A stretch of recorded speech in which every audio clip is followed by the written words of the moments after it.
নমঃ।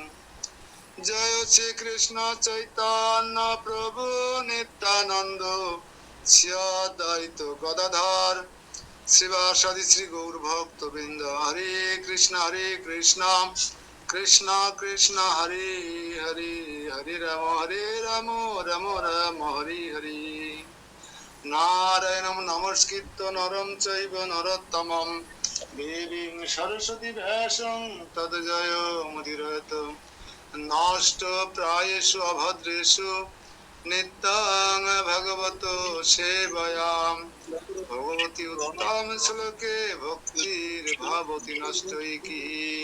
তমাদি দেবং করুণানিধানাম, তমালো বর্ণম সহিতাবতরম, অপার সংসার সমুদ্র সেতুম ভজামহে ভগবত স্বরূপম। ওম নমো ভগবতে বাসুদেবায়, ওম নমো ভগবতে বাসুদেবায়, ওম নমো ভগবতে বাসুদেবায়। হরি ওম তৎসৎ। নমোয়ং বিষ্ণুপদায় কৃষ্ণপৃষ্ঠায় ভূতলে, শ্রীমতে জয় পতাকা স্বামিনীতি নামিনে। নমো আচার্য পদায় নিতাই কৃপা প্রদায়িনে, গৌরকথা ধামদয় নগর গ্রামকারিণে। হরে কৃষ্ণ। সুকেশ প্রভু, আপনাদের ক্যামেরা অফ রাখছেন কেন? ক্যামেরা সবাই অন করবেন। তো সর্বাগ্রে পরমারাধ্য গুরু মহারাজ নমং বিষ্ণু পাদ পরমাংশ পরিব্রাজক আচার্য অষ্টত্ব শত শ্রী শ্রীমা জয় পতাকা স্বামী গুরু মহারাজের আতুল চরণ বন্দনা করি এবং অহেতুকী কৃপা আশীর্বাদ প্রার্থনা করি। তদুপরি পরম গুরু আন্তর্জাতিক কৃষ্ণ ভাবনামৃত সংঘের প্রতিষ্ঠাতা আচার্য পরমেশ্বর ভগবান শ্রীকৃষ্ণের কৃপা শ্রীমূর্তি ছিল অভয় চরণ অরবিন্দ ভক্তি বেদান্ত স্বামী প্রভুপাদের চরণ কমলে অনন্ত অনন্ত কোটি প্রণাম নিবেদন করি এবং অহেতুকী কৃপা আশীর্বাদ প্রার্থনা করি। তদুপরি আজকের এই নিত্যং ভাগবত উপস্থিত সকল ভক্ত মন্ডলীকে জানাই আন্তর্জাতিক কৃষ্ণ ভাবনামৃত সংঘ ইস্কন তথা শ্রী শ্রী রূপ সনাতন স্মৃতিতীর্থ মন্দির রামসরা অভয়নগর যশোরের পক্ষ থেকে এবং নামট্ট ডিপার্টমেন্টের পক্ষ থেকে কৃষ্ণ প্রীতি এবং বৈষ্ণবের শুভেচ্ছা। হরে কৃষ্ণ, হরি বল। তো সবাইকে সময় মতো আসার জন্য অনেক কৃতজ্ঞতা জ্ঞাপন করছি, সহযোগিতা করবার জন্য। তো গতকালকের ক্লাসে আমরা মৃত্যুবরণ করতে কিভাবে শিখতে হয় সেই বিষয়ে কিছুটা আলোচনা এগিয়ে নিয়েছিলাম। এই শ্লোকটা যেহেতু একটা ইম্পর্টেন্ট শ্লোক, জীবনের টার্নিং পয়েন্ট, একটা মানুষের জীবনের টার্নিং পয়েন্ট এখান থেকে ঘুরে যেতে পারে, সেই কারণে শ্লোকের পরে আরো একটু আলোকপাত করার চেষ্টা করব। আপনারা কি ঠিকঠাক মতো শুনতে পাচ্ছেন? হরি বল। সবাই ক্লিয়ার শুনতে পেলে ভালো। তো আমি যতদূর খোঁজ নিয়ে জানলাম যে এখন আর অল্প কয়েকদিন পরে পরমেশ্বর ভগবান শ্রীকৃষ্ণের আবির্ভাব তিথি। তো এটা কততম আবির্ভাব তিথি ভগবানের? পরমেশ্বর ভগবান শ্রীকৃষ্ণের আবির্ভাব তিথি মুখী বলি, কিন্তু কততম যদি আপনারা বলতে পারেন স্পেসিফিক, তাহলে যারা কৃষ্ণকে ভগবান বলে মানতে চায় না, কৃষ্ণকে জানতে চায় না, বুঝতে চায় না, সম্মান করতে চায় না, তাদের মধ্যে একটা আঘাত লাগবে। সুকেশ প্রভু জানেন এটা কততম আবির্ভাব তিথি ভগবানের? হ্যাঁ, কে বলতে পারে?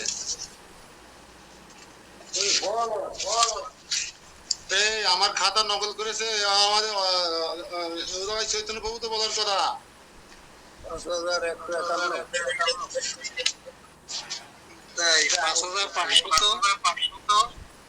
5500 হলো।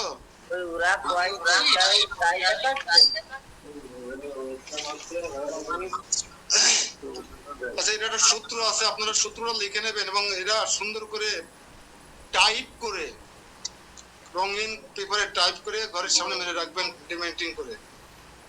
সূত্রটা। তাহলে আপনার থেকে 5,000 বছর পরেও যারা জন্মগ্রহণ করবে, আপনার থেকে আপনার বংশের 5,000 পরে যেও যারা জন্মগ্রহণ করবে, তারাও ভগবান শ্রীকৃষ্ণের কততম আবির্ভাব তিথি জানতে পারবে।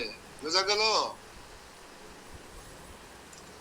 মিলন প্রভু, একটু খাতা কলম সাথে রাখতে হবে। ক্যামেরা অন করেন।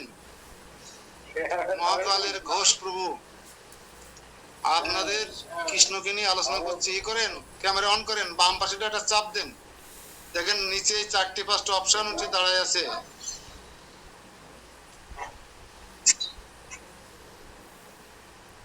বাম পাশে ক্যামেরায় টাচ করেন, হয়ে যাবে।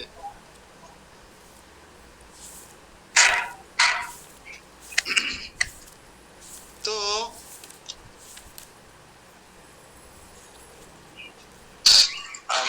আমার ইয়ে হয়তো সম্ভব হয় না, পারি না তো সে করতে। আচ্ছা ঠিক আছে, আপনি আমাকে দেখতে পাচ্ছেন?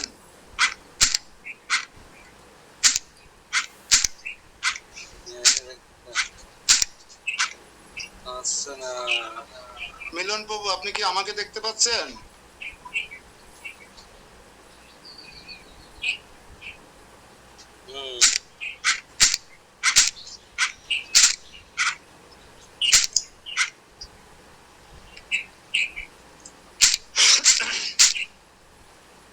কলিযুগের শুরু হয় কত সাল থেকে এটা জানতে হবে। তাহলে সবচেয়ে সূত্রটা বের করেন, লেখেন কলিযুগ ভগবান শ্রীকৃষ্ণের আবির্ভাব তিথি। হ্যাঁ, বের করা নিয়মাবলী লেখেন এটা। চালু করলাম আর বন্ধ। পরমেশ্বর ভগবান শ্রীকৃষ্ণের আবির্ভাব তিথি বের করার সূত্র।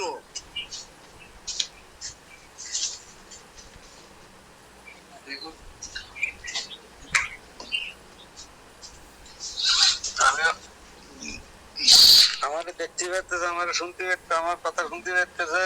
লিখবেন কলিযুগের শুরু 3101 খ্রিস্টপূর্ব। খ্রিস্টপূর্ব আর খ্রিস্টাব্দের মধ্যে অনেক পার্থক্য কিন্তু।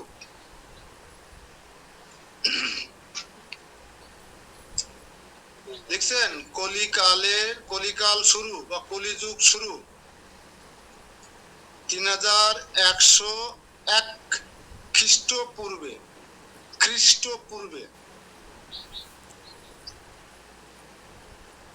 ঠিক ওই সংখ্যাটা নিচে লিখবেন।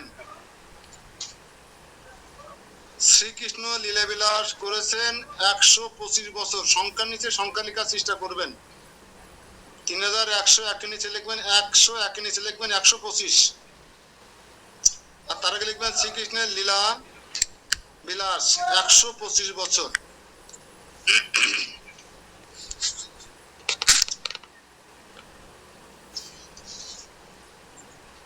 লিখছেন? বর্তমান সময়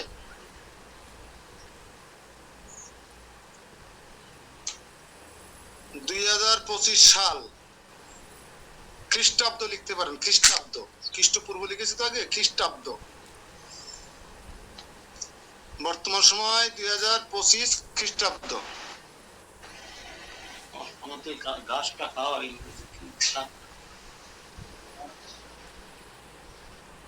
এইবার যোগ করুন, কত হয়? আমার মনে হয় 3 আর 2 5,251 বছর হবে। ঠিক আছে তো? যোগ করলে স্পার্ট করা যাবে।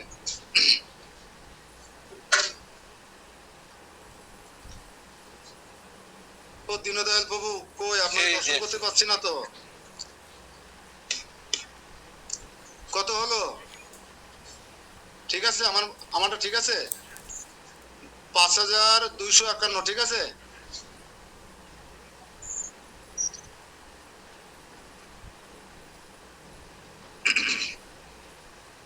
তাহলে পরমেশ্বর ভগবান শ্রীকৃষ্ণের 5,251তম আবির্ভাব তিথি আগামী শনিবারে। আপনারা সবাই আমন্ত্রিত, সব বান্ধবে আমন্ত্রিত।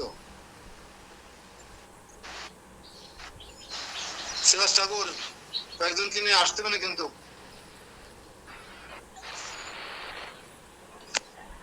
ধামে এখন আসা হয়নি। এই সূত্রটা যদি আপনারা মনে রাখতে পারেন, হরে কৃষ্ণ, তাহলে আপনাদের পরবর্তী প্রজন্ম 10,000 বছর পরেও যারা এই জগতে আসবেন তারাও কিন্তু বলতে পারবেন পরমেশ্বর ভগবান শ্রীকৃষ্ণের কততম আবির্ভাব তিথি চলছে।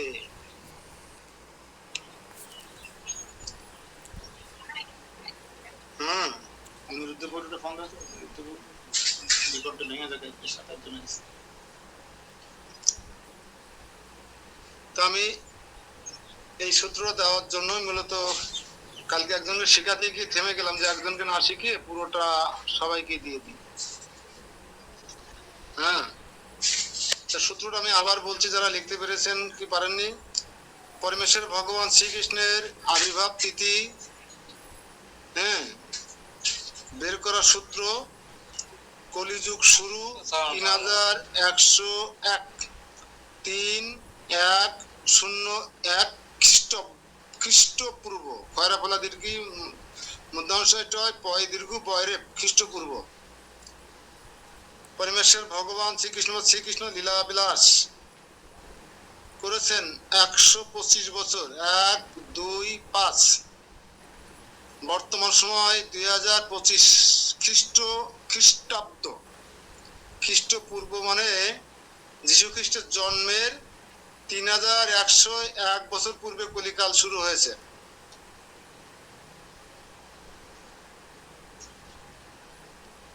এই তিনটা যোগ করলে যেটা হবে সেটা হচ্ছে বর্তমান পরমেশ্বর ভগবান শ্রীকৃষ্ণের আবির্ভাব তিথির কততম সেটা বেরিয়ে যাবে। আশা করি আপনারা বুঝতে পেরেছেন। আর যে কথা বলছিলাম আপনারা, আমি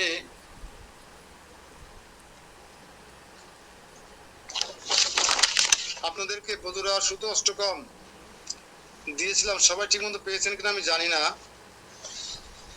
তো এইটা কারা কারা পাঠ করছেন, এই কয়দিন আর কারা কারা পাঠ করছেন আছে তো দর্পণ মার্জনম ভাব মহাদবগ্নি নির্বাপনম, এইটার পরিবর্তে জন্মাষ্টমীর দিন পর্যন্ত এইটা পাঠ করতে হবে।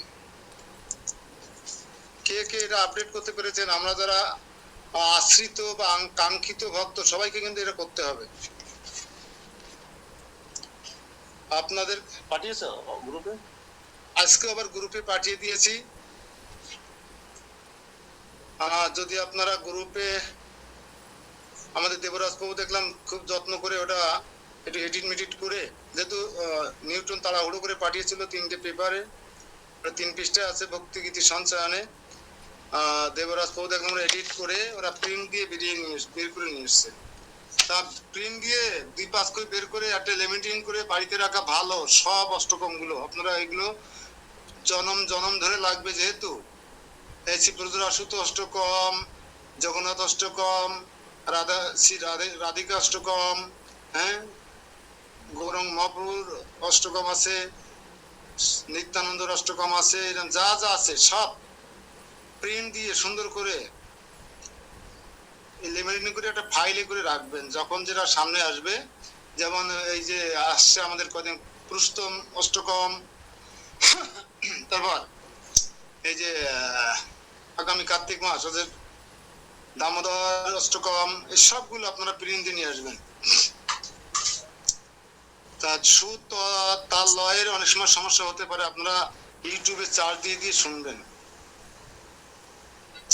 তা আজকে কারা কারা করেছেন? সবাই কি করেছেন? এটা সবাই কি করতে পেরেছেন? সুকেশ প্রভু হয় বাসায়? হয় ব্রজরা শুধু অষ্টকম হয় বাসায়?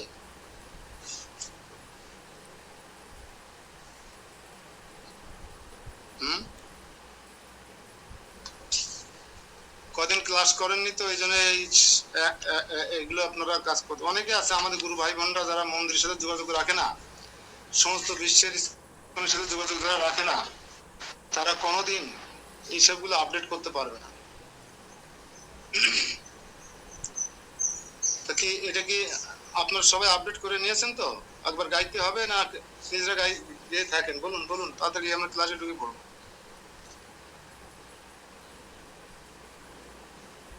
কোথায় চন্দ্রমা বলুন।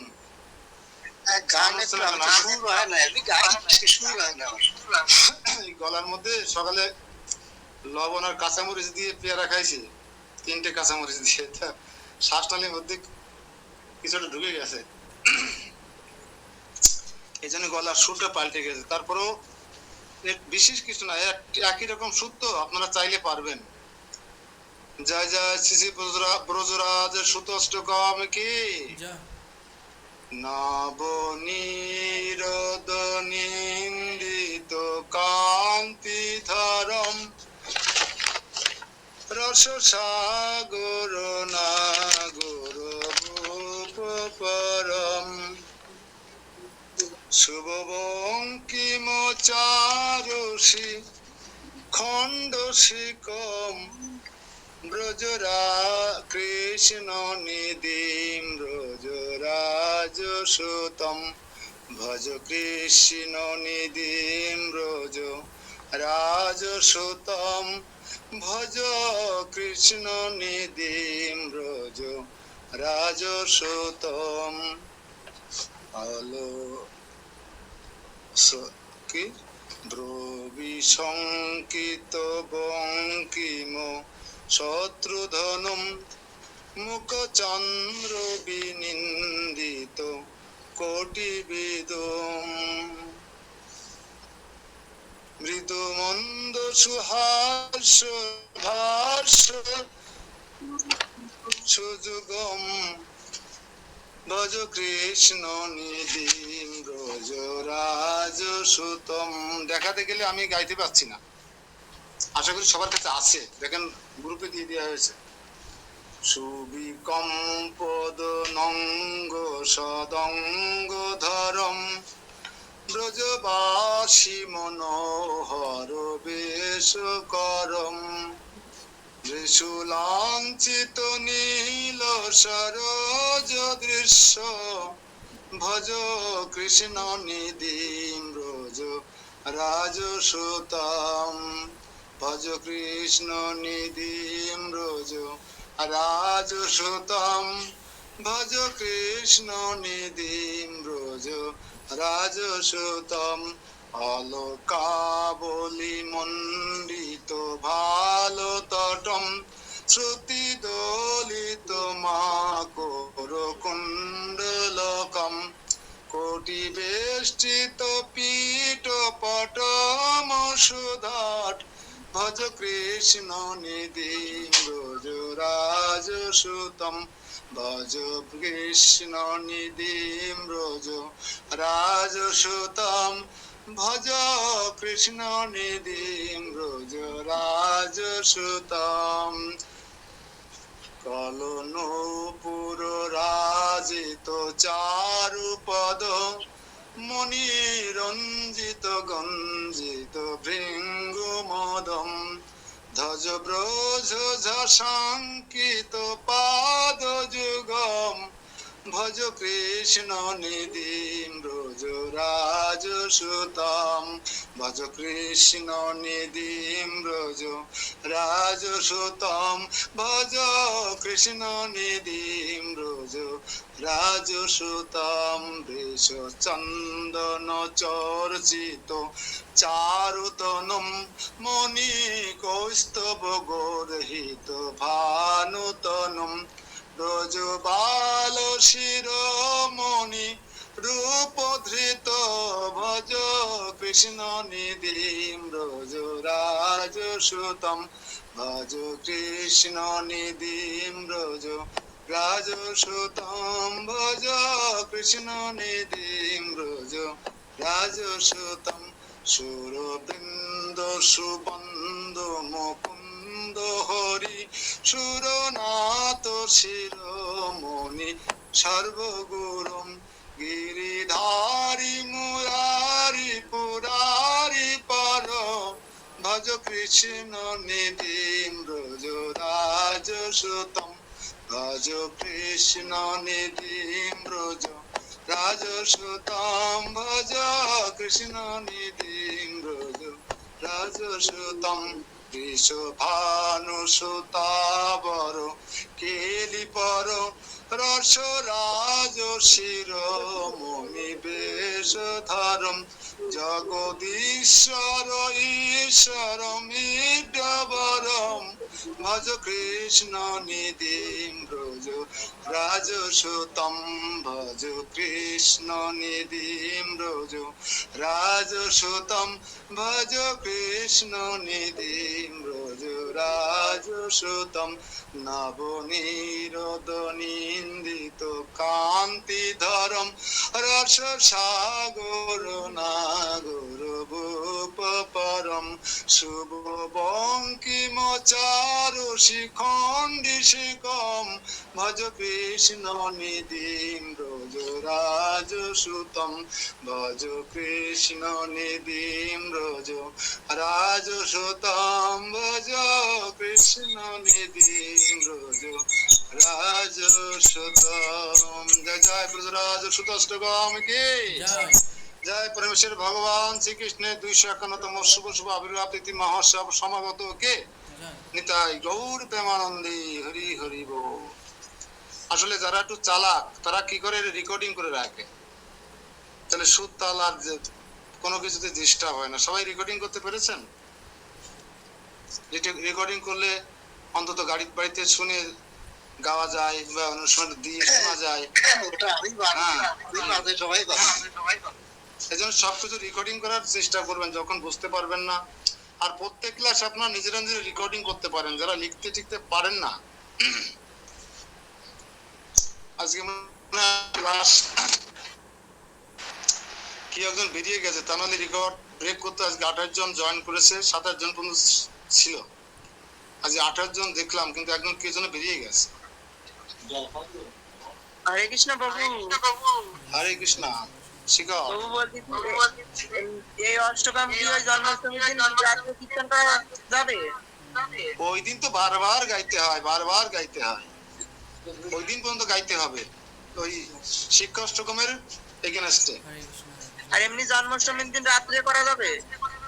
হ্যাঁ, জন্মাষ্টমীর দিন রাত্রে কীর্তন করা যাবে? ওই দিন সারা দিন যে কোনো সময় এটা ভজন হিসেবে নিতে পারো ওই দিনকের জন্য। তো আমরা দুটো ইম্পর্টেন্ট জিনিস আজকে আবার পরমেশ্বর ভগবান শ্রীকৃষ্ণের কততম আবির্ভাব তিথি এটা জানার সূত্র আজকে লিখলাম। এই সূত্রটা জানতেন কেউ?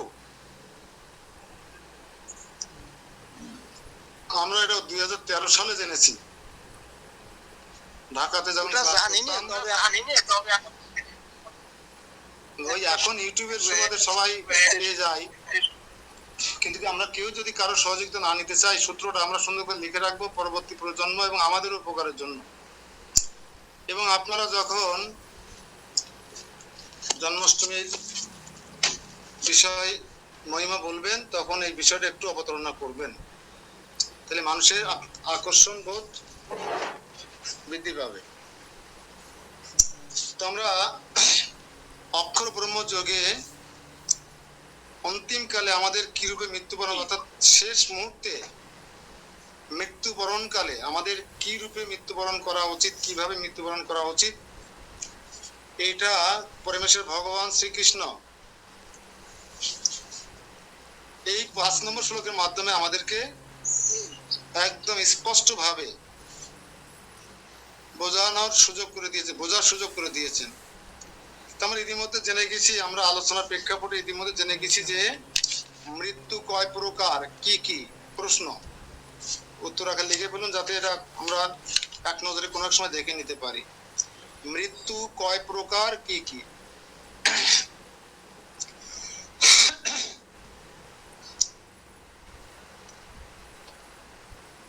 সবাই চেষ্টা করবেন একটু লেখার জন্য।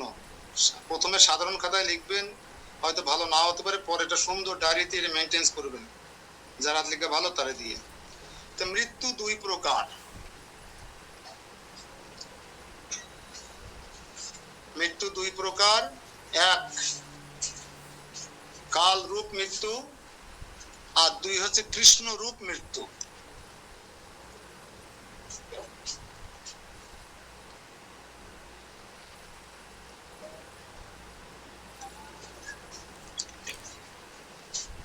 লেভেলে তো তার দিকে কিছু লাভ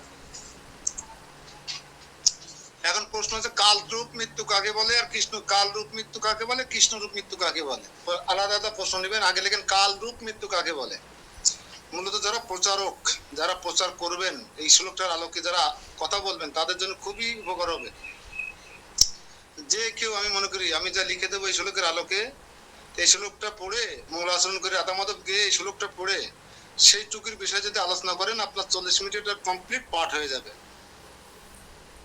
এখানে পাঠক হওয়া বা প্রচার যাওয়া খুব কঠিন কাজ নয়, শুধু একটু ধ্যান দিতে হবে। কালরূপ মৃত্যু কাকে বলে?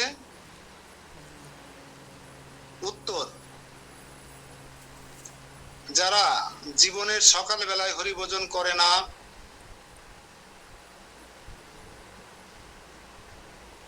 যারা জীবনের সকাল বেলায় হরিভোজন করে না, প্রগণ্ড বয়সে হরিভোজন করে না, কমা কমা দেবেন, নার পাশে কমা, কৈশোর কালে হরিভোজন করে না, কমা, এখানে মাথা উঁচু করে দেওয়া আর কি। যৌবন কালে হরিভোজন করে না,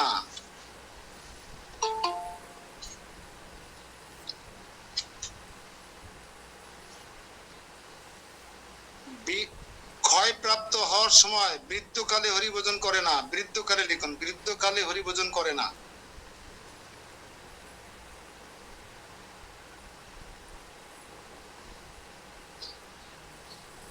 মায়াগ্রস্ত বিষয় বাসনায় মত্ত ব্যক্তির যে রূপ মৃত্যু হয় তাকে কালরূপ মৃত্যু বলে।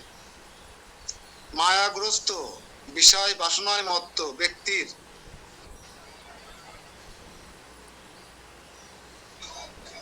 যমদূত কর্তৃক যে মৃত্যু তাকে কালরূপ মৃত্যু বলে। এইবার আপনি বিস্তারিত এখান থেকে আলোচনা করতে পারবেন। হরে কৃষ্ণ। তার মানে যে জীবনের, হ্যাঁ হরে কৃষ্ণ বলুন ভুবন্তী মাতা। প্রভু আরেকবার বলবেন? হরি বল। যারা জীবনের সকাল বেলায় হরিভোজন করে না, প্রগণ্ড বয়সে হরিভোজন করে না, সব কমা দেবেন, কৈশোর বেলায় হরিভোজন করে না, যৌবন কালে হরিভোজন করে না, এবং বৃদ্ধ বেলাতেও এসে হরিভোজন করে না। মায়াগ্রস্ত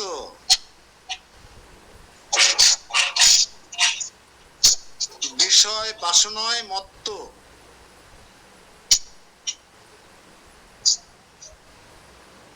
ব্যক্তির, বিষয় বাসনায় মত্ত যমদূত কর্তৃক যে মৃত্যু তাকে কালরূপ মৃত্যু বলে।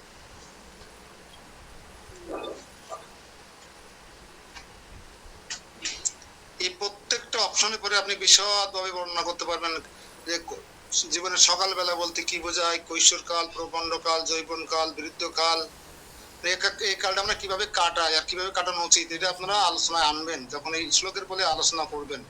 কালরূপ মৃত্যুর পরে যখন আলোচনা করবেন তখন এই বিষয়গুলি পরে আপনারা বিস্তারিত অবতারণা করতে পারেন, দৃষ্টান্ত গল্প দিয়ে আপনারা সুন্দর করে সাজাতে পারবেন। বোঝা গেল? এবার লিখুন কৃষ্ণ রূপ মৃত্যু কাকে বলে?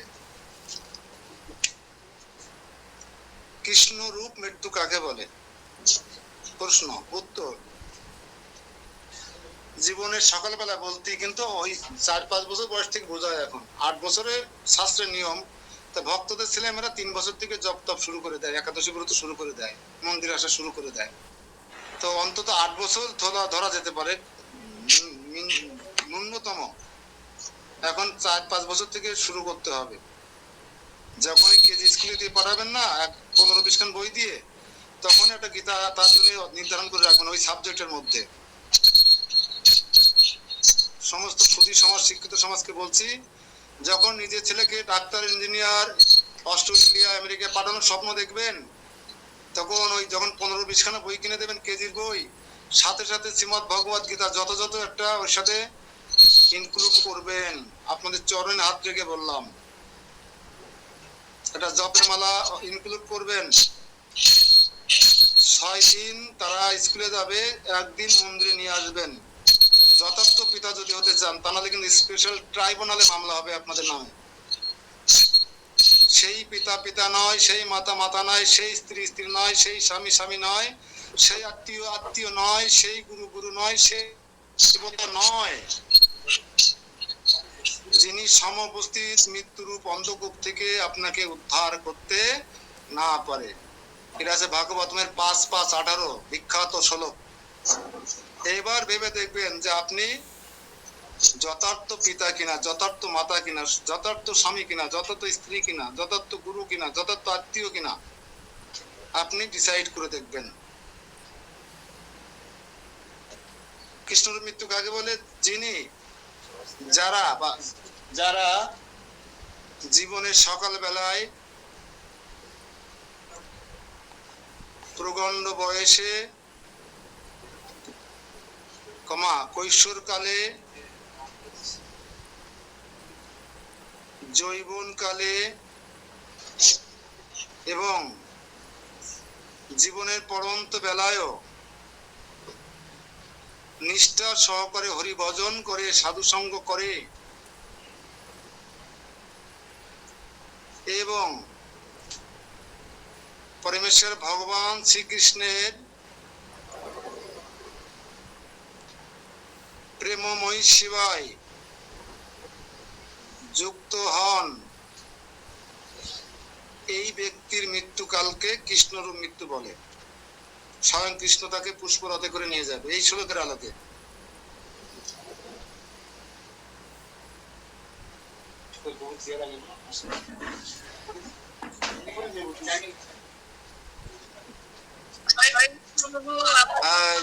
মাতাজি কি বলেছে মা বলেন? ওই তো ঠিক আগেরটার বিপরীত, কালরূপ মৃত্যুর বিপরীত। আচ্ছা, আমি আবার বলছি, আপনি ঠিক করে নিন। যারা জীবনের সকাল বেলায়, এটা জীবনের সকাল বেলা, কিন্তু এই যে প্রতিদিনের সকাল বেলা না, কিন্তু জীবনের সকাল বেলায় প্রগণ্ড বয়সে, কৈশোরকালে, যৌবনকালে, বৃদ্ধ বয়সে, অর্থাৎ মৃত্যুর আগ পর্যন্ত নিষ্ঠা সহকারে হরিভজন করে এবং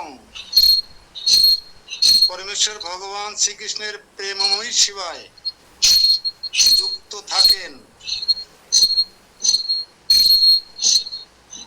তাদের মৃত্যুকালকে কৃষ্ণ রূপ মৃত্যু বলে। এই ব্যক্তির মৃত্যুকালে যমদূতেরা আসে না, কৃষ্ণ স্বয়ং নিজে পুষ্পরথ নিয়ে আসেন। কৃষ্ণ কাউকে পাঠাবেন না, নিজে চলে আসবেন। বুঝা গেল শ্রীবাস ঠাকুর? এখন কোন মৃত্যু আপনি বেছে নেবেন আপনার উপর নির্ভর করে, এটা আমি বলে দিতে পারবো না। এই 2 প্রকার মৃত্যু, যেটাকে আপনারা শ্রেষ্ঠ মনে করবেন সেইটা আমার মনে বেছে নিয়ে ভালো। মৃত্যুর প্রস্তুতি যার নাই, তার জীবনের ট্রিপল MA বলুন, মাস্টার ডিগ্রি বলুন, ইঞ্জিনিয়ার বলুন, ডাক্তার বলুন, হ্যাঁ ডক্টরেট ডিগ্রি বলুন, সব জিরো হয়ে যাবে। Zero zero zero zero zero zero, যদি তার মৃত্যুর প্রস্তুতি না থাকে। বুঝা গেল? এজন্য আবারও বলছি, আগের দিনও বলেছি, ভজন করো, সাধন করো, মরতে জানলে হয়। সাধন করো, ভজন করো, মরতে জানলে হয়। এই কথাটা লিখে রাখুন বড় করে সবাই। সাধন করো, ভজন করো, মরতে জানলে হয়। মরতে শিখতে হবে, তাই যতই আপনি সাধন ভজন করুন। এই বিষয়ে অত্যন্ত সতর্কতা থাকতে হবে।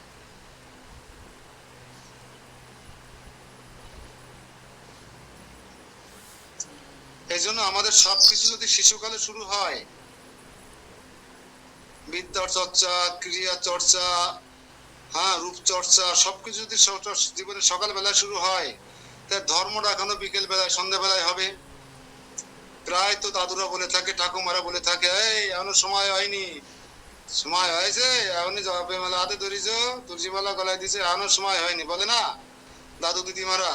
ওরা কোন বেদ পড়ে বলে, ওরা কোন ভাগবত পড়ে বলে যে এখনো সময় হয়নি? মূর্খ। এই জন্য অনেকে দেখবেন বলবে, তাহলে তাই বলে কি আমাদের দাদু ঠাকুমারা, আমাদের পদদাদারা কি ধর্ম করেনি? তারা কি ধর্ম করে যায়নি? সব ধর্ম কেমন ইস্কন শিখাচ্ছে? ভুল।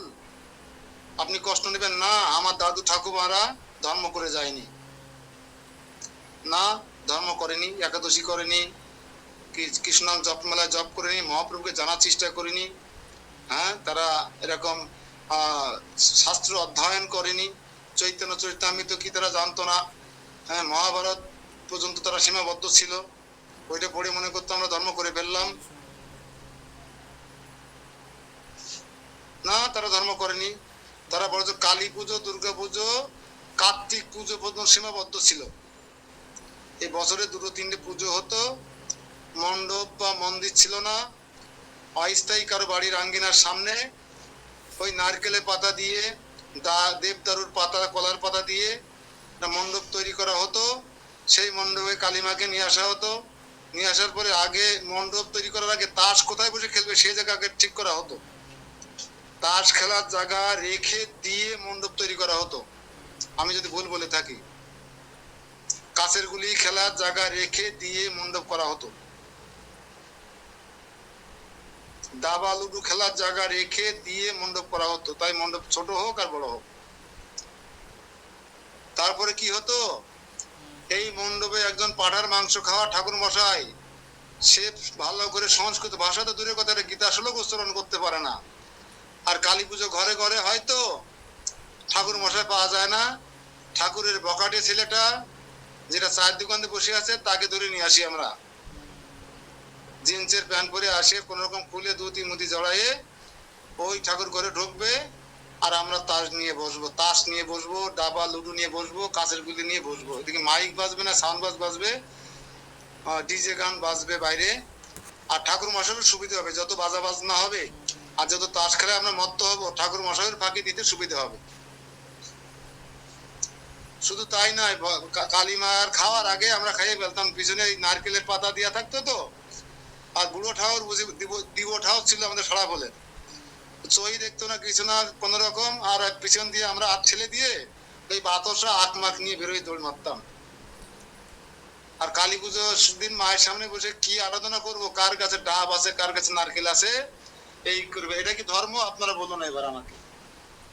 মায়ের দেওয়া হলো না, তার আগে নারকেল পাতার ফাঁক দিয়ে আমি নিয়ে দৌড় দিলাম। তাস খেলা শুরু হয়ে গেছে, সামনে লুডো খেলা শুরু হয়ে গেছে, দাবা খেলা শুরু হয়ে গেছে, ক্রাম বোর্ড বাদ পড়ে গেছে। ক্রাম বোর্ডও খেলতাম আমরা, ক্রাম বোর্ড খেলতাম, কাছের গুলি খেলা চলতো। আর ঠাকুর মশাই একা একা নংডমো ঢংডমো ঢংডমো করে ভোরবেলায় বলতো তোমাদের পুজো হয়ে গেছে। এইবার বাতাসা খাওয়া নিয়ে মারামারি, 2 দল, আগামী বছর 2 পুজো হবে। কি মঙ্গল হলো যে গ্রাম ভেঙে 2 দল হয়ে পুজোর সংখ্যা 2 হয়ে গেল। পুজোর সংখ্যা বৃদ্ধি হওয়া মানে মঙ্গল হওয়া নয়, বুঝবেন যে আপনাদের গ্রামে অমঙ্গলই হয়েছে। বহুত দেখেছি, এখনো আমাদের গ্রামে মনে হয় 2 দল এইসব পুজো পার্বণ নিয়ে। আমি যে পাড়ায় আমার জন্ম হয়েছে, পরের দিন বিকেল বেলায় হয় গাজির গান, নাই কবি গান, নাই রাতে যাত্রাপালা। যাত্রাপালা কি কোনো ধর্মের মধ্যে পড়ে? ওরা কি ধর্ম? গাজির গান, কবি গান কি ধর্মের মধ্যে পড়ে? ওই শেষ, 1 বছর পরে আর কোনো কথা হবে না। এই ছিল আমার দাদু ঠাকুমার আমলের ধর্ম। আর কোথায় মাছ, কোথায় মাছ পাওয়া যাবে, কোথায় কুচে পাওয়া যাবে, কাঁকড়া পাওয়া যাবে, সেই জায়গায় নিচে নামিয়ে নেমে বাড়ি ঘর দূর করতো, যাতে বেশি দূরে যাওয়া না লাগে। এই তো ছিল জীবনযাপন।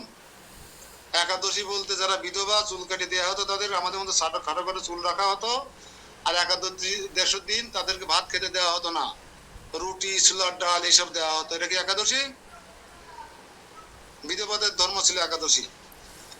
কিন্তু আমরা এখন শাস্ত্র উদ্ঘাটন করে দেখলাম, স্কন্দ পুরাণ পদ্মপুরাণ বলছে না, একাদশী বিধবা সধবা সকলের জন্য।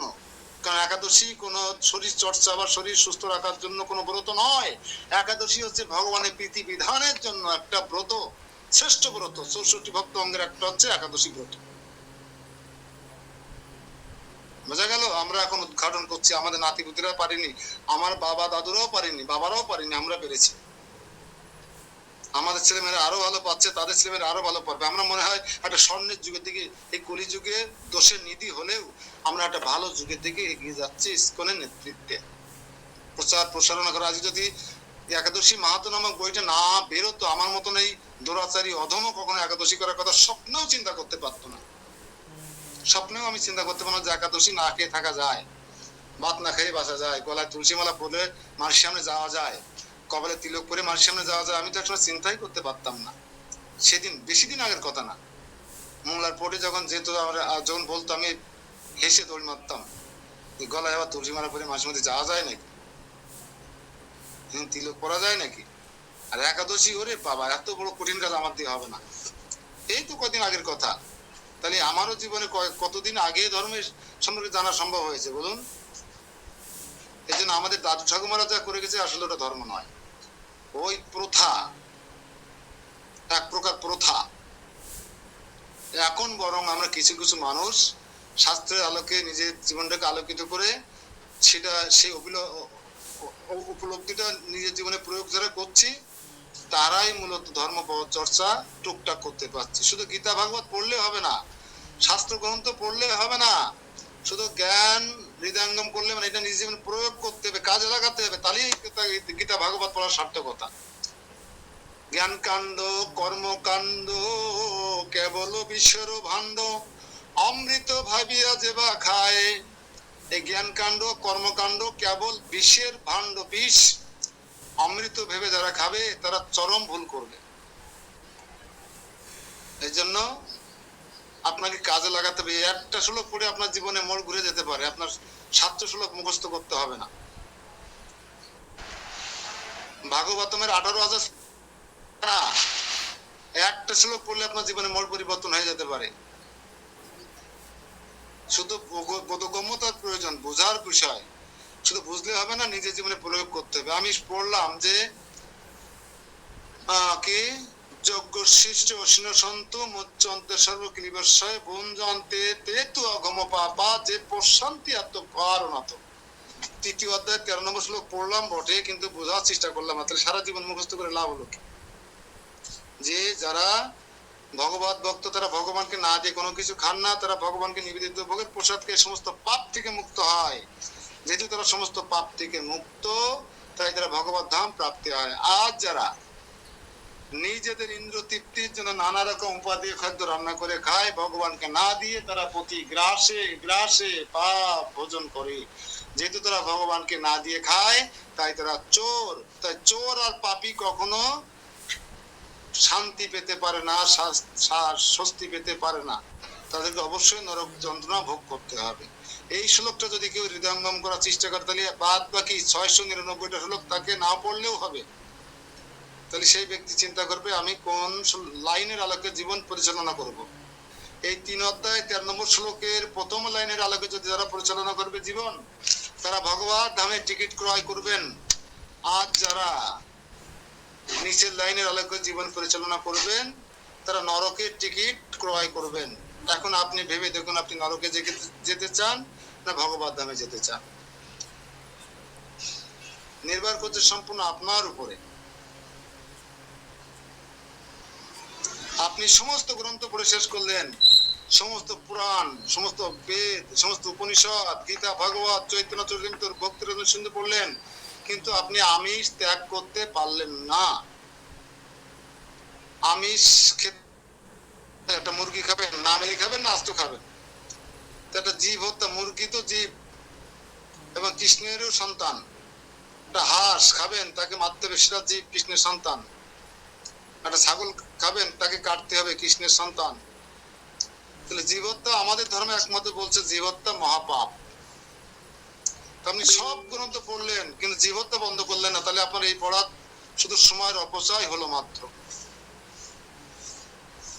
দীপঙ্কর কিছু বলবেন? দীপঙ্কর প্রভু।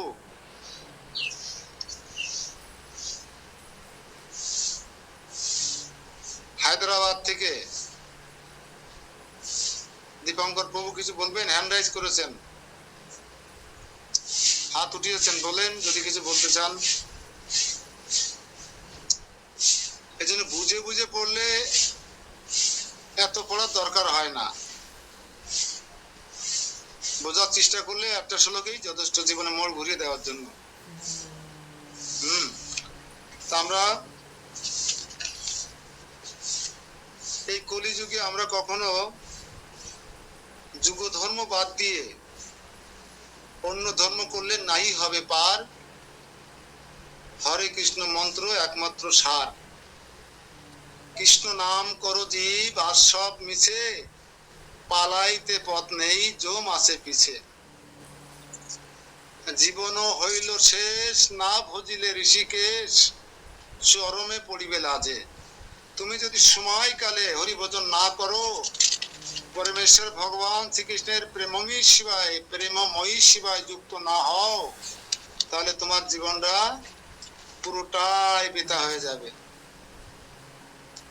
এজন্য আমি প্রায় একটা গল্প বলে থাকি, যদি কেউ মনে করেন যে ভার ভাই গাধার মতন যদি খাটতে থাকি আর গাড়ি বাড়ি করতে থাকি, একদিন না একদিন সুখের নাগাল পাবো, তা আপনার হবে মরীচিকা, মরুভূমিতে জল খোঁজার মরীচিকার মতো আপনার জীবনে দশা হয়ে যাবে। তাই গুরু মহারাজ প্রায় এই গানটা গেয়ে থাকেন, মিশে মায়ার বসে যাচ্ছ বেশে, খাচ্ছ হাবুডুবু ভাই, রাধা কৃষ্ণ বল বল, বল রে সবাই, রাধা কৃষ্ণ বলো সঙ্গে চলো, রাধা কৃষ্ণ বলো সঙ্গে চলো, এই মাত্র ভিক্ষা চাই, রাধা কৃষ্ণ বল বল, বল রে সবাই, রাধা কৃষ্ণ বল বল, বল রে সবাই। আমরা তো কলির জীব, মায়াগ্রস্ত জীব, তাই ভুলে যাবো একটু পরে, তাই লিখে রাখবেন। হ্যাঁ, কৃষ্ণ নাম করো জীব, লিখুন সবাই, আর সব মিছে, পালাইতে পথ নাই, নিচের লাইন কমা, জম আছে পিছে। ভবন্তী মাতাজি লিখুন, কৃষ্ণ নাম করো জীব, আর সব মিছে, পালাইবার পথ নাই, জম আছে পিছে। আমি প্রায় একটা গল্প বলে থাকি যে জড় বাসনা চরিতার্থ করব, আবার কৃষ্ণকেও লাভ